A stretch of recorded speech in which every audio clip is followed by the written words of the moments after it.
Өкпе аускультациясы. Ең алғаш өкпе аускультациясын жүргізу барысында біз науқасқа не мақсатта жүргізетіні туралы айтамыз, және белден жоғары қарай киімін шешуін өтінеміз.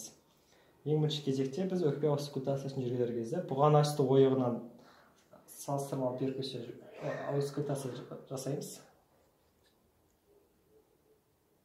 Одан кейін бұғана ортаңғы сызық бойымен бірінші қабырға аралықта тоже салыстырмалы түрде.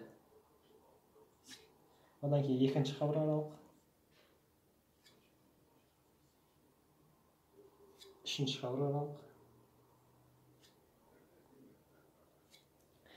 Біз сол жақ өкпені үшінші қабырғалықтан кейін аускультация жүргіземіз, себебі ол жақта уже жүрек орналасқан. Тек қана оң жақта аускультация жүргіземіз. Төртінші қабырға аралық, бесінші қабырға аралық. Келесі кезекте біз науқасқа қолын жоғары көтеруін өтінеміз, және қолтықтың ортаңғы сызығы бойынша алтыншы қабырға аралыққа дейін салыстырмалы түрде аускультация жүргіземіз.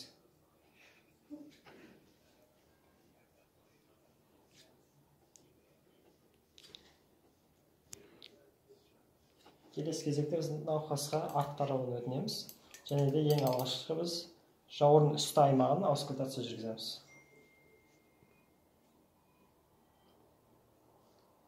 Келесі кезекте біз науқасқа өз-өзін құшақтауын сұраймыз, және жауырын ортаңғы аймақта аускультация жүргіземіз. Салыстырмалы түрде.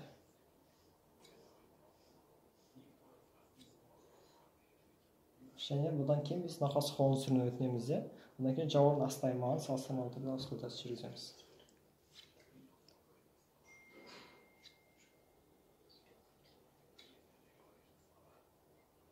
Науқасты бері қарауын өтінеміз, және де жалпы енді тыныс алу жиілігін анықтаймыз. Ол үшін біз ең жақсы естілетін нүктеге қоя отырып, минутына есептейміз.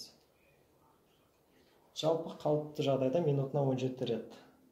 Енді жалпы қорытындыға келетін болсақ, өкпеде барлығы везикуляр тыныс естіледі, ешқандай патология анықталған жоқ.